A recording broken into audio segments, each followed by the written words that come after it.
So don't question my opinion. I am not questioning your opinion, Mr. Chair, but you are the chairman of this committee. Anyway, let's proceed with the You are not interested in the prejudicial question that I am going to raise, Mr. Chair?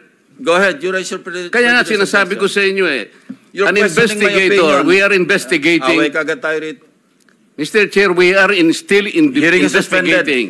Para sa inyo, sino ba ang sabihin natin worth it or dapat na ikonsidera na state witness na ipasok man lang dito sa Witness Protection Program? And you responded, at this point between Diskaya and Bryce Hernandez, Mr. Chair, question is,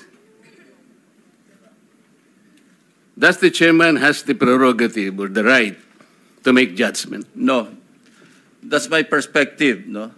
That's my personal opinion outside of the hearing or outside of this hall. So don't question my opinion. I am not questioning your opinion, Mr. Chair, but you are the chairman of this committee. Anyway, let's proceed with the You are not interested in the prejudicial question that I am going to raise, Mr. Chair? Go ahead, you raise your prejudicial question. Kaya nga sinasabi ko sa inyo an investigator, we are investigating. Mr. Chair, we are still investigating. Mr. Alcantara, you proceed. Mr. Chair. Mr. Alcantara, you proceed. I will register my continuing objection, Mr. Chair. I will question the objectivity of these proceedings if you will not allow me raise these points. Maybe in the plenary this afternoon I will raise it. Go ahead. Mr. Alcantara, you proceed with your statement. An investigator cannot be judged at the same time. Do not judge. No, ang importante rito is the objectivity, sinasabi ko na sa'yo. Are you trying to steal the show? No. I am raising prejudicial questions. I am sinasabi ko to prevent the proceeding? Mr. Chair, sinabi ko na sa'yo, the interest of this committee is the impartiality, the objectivity. Sana huwag kayong magbibigay ng opinion. Why did you choose, for example, Bryce? That's my opinion. You cannot question my opinion. Outside of this hall, you cannot question my opinion. You also express your opinion. I am questioning your opinion because you are the chairman of this committee, Mr. Chair. What's your prediction? Ang mangyayari nito, so, mas credible si Bryce kesa Diskaya. Bakit ganon? Why are we trying to prejudge this?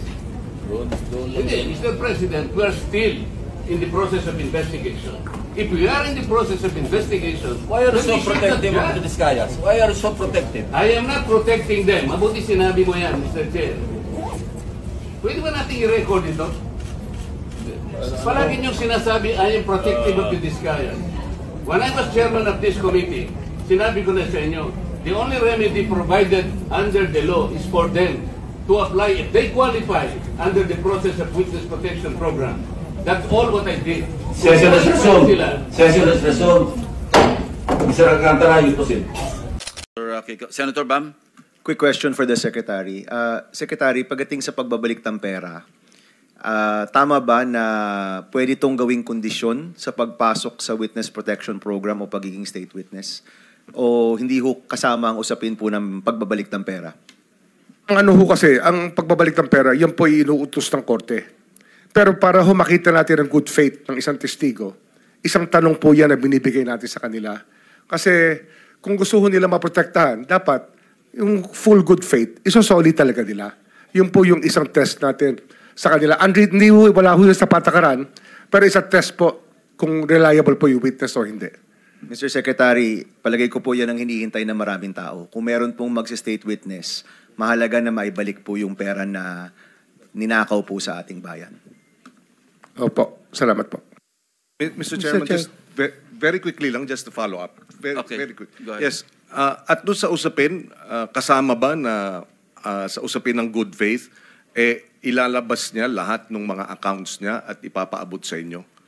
Hanggang sa kaya pong makuha sa testigo, yan po yun talaga mga gusto natin mangyari. Accounts and amounts. Opo, kasi may dalawa naman tayong proseso rito. Pwede ho itong hingin sa kanila. Kung di naman nila ibibigay, andyan naman po yung ating Anti-Money Laundering Council na pwede hong mag-freeze ng accounts. At yun lang po. Tanong ko po kay Secretary, ito po ba ay makakasuhan na rin ngayon dahil mukhang malinaw pa sa sikat ng araw na may tinatago, removal, concealment at destruction po? Ang pangalawang larawan naman po ng pera na nakasalansan sa isang bilyaran ay para sa proponent ng 2023 na 5.79 billion na dadalhin namin kay Kong Saldi na sa aking pagkaalala ay nagkakalaga ng 579 bilang 10% advance payment. Aking nireserba ang aking pagpasa sa karagdagang sinumpang salaysay kung sakaling ito ay mabibigyan muli ng pagkakataon. Ginagawa ko ang sinumpang salaysay na ito upang pakita ang aking kusang loob na pakipagtulangan sa sinasagawang bisyon sa Senado, sa House of Representatives at iba pang ahensya ng pamahalaan, kaugnay ng mga anomalyang proyekto ng DPWH, at upang matuluyang palagutin ang lahat ng mga taong sangkot. Ilan po, Your Honor. Pwede bang pirmahan mo yung sinumpang salaysay para maibahagi sa mga miyembro ng committee ito nang sa gayon, mamaya kung meron silang gustong tanungin, at least pirmado mo yung sinumpang salaysay. Your Honor, dahil in good faith po ako, kahit wala po akong inaasahan pa kung ano ang mangyayari sa akin, I will sign this. Nagpapatunay na ako po ay willing po makipag-cooperate. I will sign this one po. Salamat po.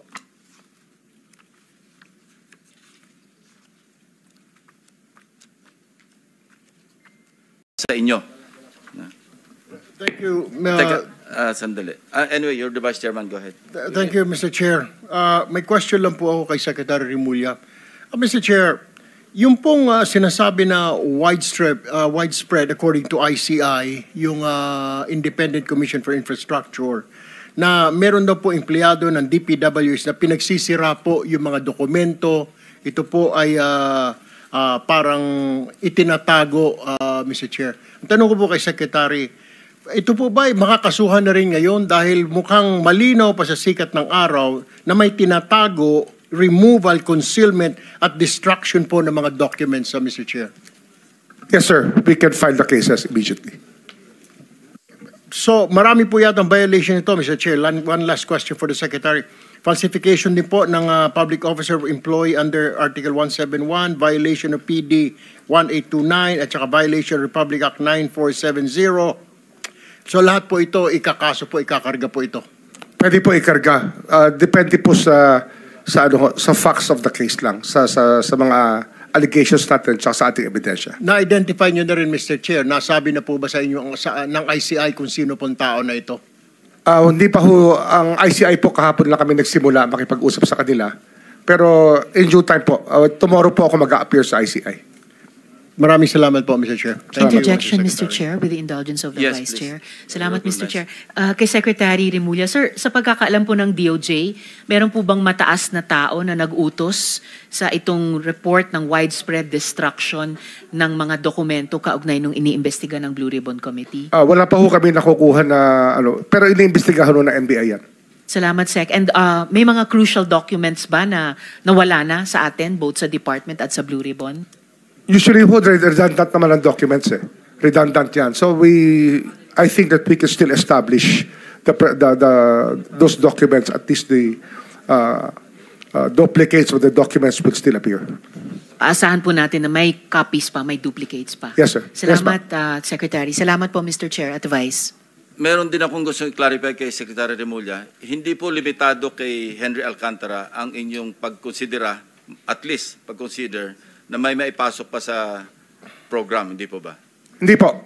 It's not limited to him. As the hearings go on, we will evaluate everybody and the value of the evidence that they can present. At saka syempre po yung vantage point kung sino talaga makakapagturo sa mga salarin, kung ika nga.